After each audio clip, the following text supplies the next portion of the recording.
పసుపు జెండ మోసే కార్యకర్త ప్రాణముండదా? ఇది బిక్కు బిక్కుమంటూ బతికే ఆంధ్ర రాష్ట్రమా? రాబందులేలుతున్న రౌడీల రాజ్యమా?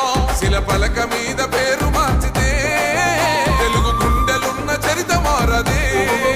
కడుపు నింపే క్యాంటీన్లు కూల్చితే నిరుపేద కడుపు కన్న మందదే.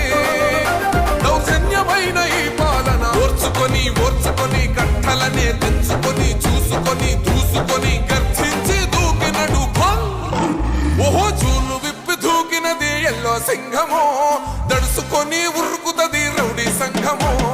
జై